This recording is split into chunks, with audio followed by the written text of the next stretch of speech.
Ya teman-teman, lagi sama saya dan di sini saya merakit PC lagi. PC di harga 8 jutaan yang dimana saya menggunakan Core i3 Gen 12 dan juga RX 6600. Semua part yang ada di sini dia itu baru semua, tidak ada yang second sama sekali lah. Dan juga tampilan berwarna hitam RGB, terlihat sangat cakep sekali. Untuk yang ada di sini satu merakit di harga 8,6 juta. Dan apakah ini worth it atau tidak? Menggunakan Core i3 Gen 12 12100F dan juga RX 6600 8GB yang baru mereknya XFX, yang dimana untuk gaming live streaming udah lebih dari cukup lah. Untuk gaming ringan, dari ringan ke medium lah itu masih bisa, kurang lebih seperti itu. Dan sebelum saya jelaskan apa saja spesifikasi yang ada di sini dan juga mereviewnya, jangan lupa di subscribe di pojokan bawah tuh ya, tinggal diklik seperti itu. Lanjut, yang pertama dari segi prosesornya, di sini saya menggunakan Core i3 Gen 12 12100F 4 core 8 thread yang kencang lah, meskipun ada yang lebih kencang di Gen 13, tapi kalau yang Gen 13 agak mahal dan harganya nanggung ke Core i5 Gen 12. Jadi saya memilih ini aja di harga 1.420.000 untuk Core i3 Gen 12. Udah saya cekkan di bagian dalam sini, yang dimana ini box ya, bukan yang tray. Kalau yang tray juga bisa lebih murah, tapi harganya nanggung. Lebih baik yang ada box supaya bisa sebagai pajangan, dan juga ada cooler bawaan dari Intel Gen 12. Rakit PC gaming murah pakai inilah, ini sangat kencang. Dan selanjutnya saya menggunakan Mobo yang ada di sini, Mobo MSI Pro H610ME DDR4 ya, yang ada di sini di harga terjangkau juga di 1,3 jutaan lah, 1.320 untuk yang ada di sini, yang dimana sangat friendly sekali lah karena ada fitur debug LED. Kalau ada kerusakan pasti kelihatan lah kerusakan di bagian mana, ada segi RAM, CPU, BIOS maupun VGA-nya di bagian debug LED. Terkhususnya di mereknya MSI di harga terjangkau semuanya ada ya. Ini udah cukup bagus di H610M. Dan selanjutnya saya menggunakan RAM yang ada di sini. Ini adalah Gale Orion 2x8GB dengan kecepatan 3200 atau 16GB juga yang ada di sini di harga 530.000. Berwarna hitam ya, bukan merah seperti contoh yang ada di sini. Dan sudah saya tancapkan di bagian dalam sini berwarna hitam supaya lebih menyerupai dari segi temanya berwarna hitam RGB.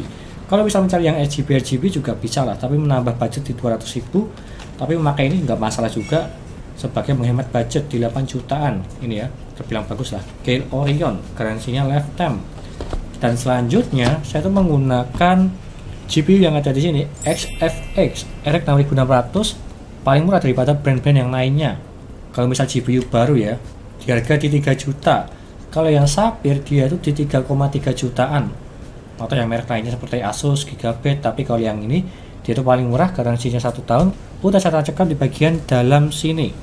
Dia itu membutuhkan 8 pin power, dia itu dual fan juga, serta ada backplate di bagian atas. Garansinya dari Asia Raya. Ya masih aman lah untuk yang ada di sini.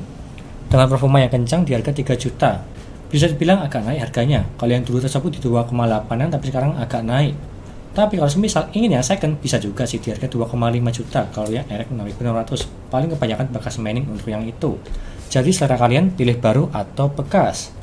Dan selanjutnya saya menggunakan ini NVMe dari Hikvision E2000 yang 1 tera. Jadi udah lebih dari cukup lah untuk yang ada di sini di harga 750.000. Yang dimana tersebut yaitu kecepatannya di 3000-an. Jadi kencang lah untuk kalangan Gen 3. Garansinya dari PT Sempurna Utama. Udah saya tancapkan di bagian dalam sini ada heatsink tambahannya, jadi supaya lebih dingin dari segi suhunya. Suhu NVMe ini Hikvision E2000 1 tera udah lebih dari cukup. Dan selanjutnya saya tuh menggunakan CPU cooler yang ada di sini. Ini adalah PC cooler Paladin EX400S yang dimana jadi berwarna hitam dan juga RGB. Ada dua tipe sih, yang berwarna full black maupun yang RGB. Tapi kalau yang ini yang RGB sesuai temanya berwarna hitam RGB, ini pilihan yang bagus.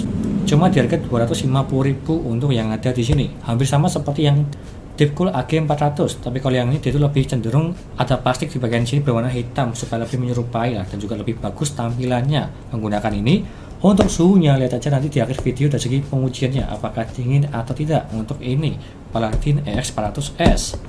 Dan selanjutnya saya menggunakan power supply ini Deepcool PK550D. Kalau yang biasanya saya menggunakan FSP ya 550, tapi sekarang saya menggunakan Deepcool PK550D untuk mengangkat Core i3 Gen 12 dan juga RX 6600, yang dimana sudah lebih dari cukup karena dia itu di bawah 300 watt untuk full loadnya. Atau lebih tepatnya nanti di akhir video dari segi pengujian dayanya apakah dia itu tinggi atau tidak kalau disandingkan Core i3 dan juga RX 6600. Untuk yang ada di sini deep cool ya di harga 720.000. Ya sama lah dari segi harga FSP maupun yang deep cool. Dan juga ongkirnya juga agak mahal ya dari segi beratnya yang ada di sini. Ada yang 2 kilo sampai 3 kilo. Beda toko beda berat juga sih untuk itu. Dan selanjutnya saya tuh menggunakan casing yang ada di sini. Ini adalah casing Techwear Edge M2 Pro yang di harga 650.000. Sudah free 3 fan ARGB, di bagian depan 2, di bagian belakang 1. Kalau di bagian depan itu 14 cm ya, bukan yang 12 cm. Kalau yang di bagian atasnya ini saya kasih free untuk user yang rakit di saya. Jadi ya lumayan lah, udah free 2 fan RGB di bagian atas sini. Dan juga di sini dia tampilannya sangat bagus sekali, berwarna hitam. Dan tipenya MATX, udah saya review di video sebelumnya untuk ini. Techwear Edge M2 Pro, di harga 650.000. Dengan sirkulasi udara yang bagus lah, full fan yang ada di sini, kurang lebihnya seperti itu. Dan semua yang udah saya sebutkan satu persatu part-partnya dan apakah worth it atau tidak di harga 8,6 juta menggunakan Core i3 12 dan juga RX 6600 serta tampilan berwarna hitam RGB dan semua part-partnya tersebut yaitu baru. Itu aja dari saya, nggak usah berlama-lama, lanjut ke tes gamingnya. Yuk.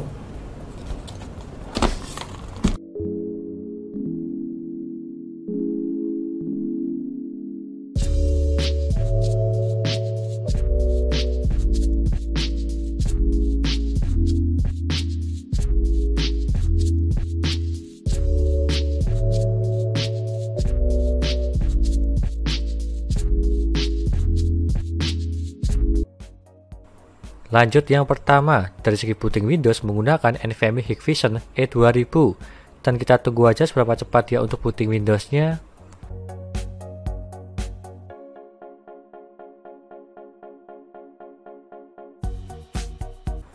Dan dia mendapatkan di 12 detik, terbilang cepat kalau yang ini.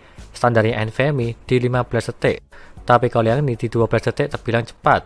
Tapi terkadang di berbeda PC berbeda kecepatan, meskipun sama-sama menggunakan SSD yang sama. Lanjut ke HD Sentinel untuk mengecek performa, kesehatan, serta suhunya. Untuk yang ini dia itu 100% semua, dan juga node-nya dia itu perfect, serta suhunya di 37 derajat terbilang ini dingin, masih di bawah 40 derajat menggunakan heatsink bawaan dari NVMe-nya, Hikvision E2000. Lanjut ke Crystal Diskmark untuk mengecek kecepatan dari segi membaca maupun menulisnya.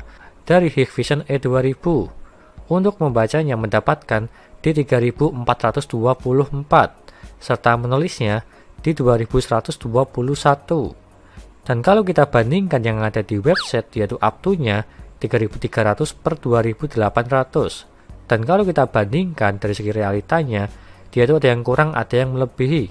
Dari segi membacanya melebihi di 124, kalau menulisnya dia itu kurang di 600-an. Jadi nggak masalah sih untuk yang ini, masih terbilang kencang untuk NVMe Gen 3. Lanjut ke HW Monitor untuk mengecek suhunya menggunakan PC Cooler EX400 RGB untuk minimal yang mendapatkan di 34 derajat serta maksimalnya di 63 derajat. Untuk minimalnya cuma diem aja di desktop tidak ngapa-ngapain, yang mentok paling bawah di 34 derajat terbilang ini dingin. Dan apalagi maksimalnya ini saya tes di Cinebench R15 5 kali berturut-turut dan yang mentok paling tinggi di 63 derajat ini pun juga dingin, jadi baguslah dari segi suhunya. Lanjut ke pengujian gaming, yang pertama di GTA 5 settingan 1080p dan juga settingan very high dia tuh mendapatkan di 175 fps. Dari segi rata-ratanya ini terbilang lancar jaya. Dan apalagi di game GTA Roleplay juga masih aman lah untuk yang ini, di settingan high maupun di settingan very high. Lanjut ke game RDR 2, settingan 1080p dan juga settingan high mendapatkan di 89 fps. Ini pun juga masih aman di settingan high, masih mendapatkan di atas 60 fps di gamenya ini. Settingan paling aman lah untuk bermain game RDR 2. Lanjut ke Need for Speed Heat, settingan 1080p dan juga settingan high mendapatkan di 90 fps. Ini pun juga masih aman di settingan high, masih mendapatkan di atas 60 fps. Bisa dibilang ini bagus. Lanjut ke game Valorant, settingan 1080p dan juga settingan high mendapatkan di 318 fps. Ini pun juga sangat lancar sekali karena gamenya tersebut yaitu ringan, mendapatkan di atas 300 fps untuk rata-ratanya.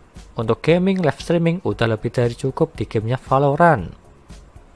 Lanjut ke Far Cry 6. Settingan 1080p dan juga settingan high mendapatkan di 117 fps. Ini pun juga masih aman, masih mendapatkan di atas 100 fps. Dan kalau semisal di settingan ultra, ya masih bisa lah mendapatkan di 60-an fps untuk yang ini di game Far Cry 6. Lanjut ke Shadow of the Tomb Raider, settingan 1080p dan juga settingan high mendapatkan di 115 fps. Ini pun juga masih aman, masih mendapatkan di atas 100 fps.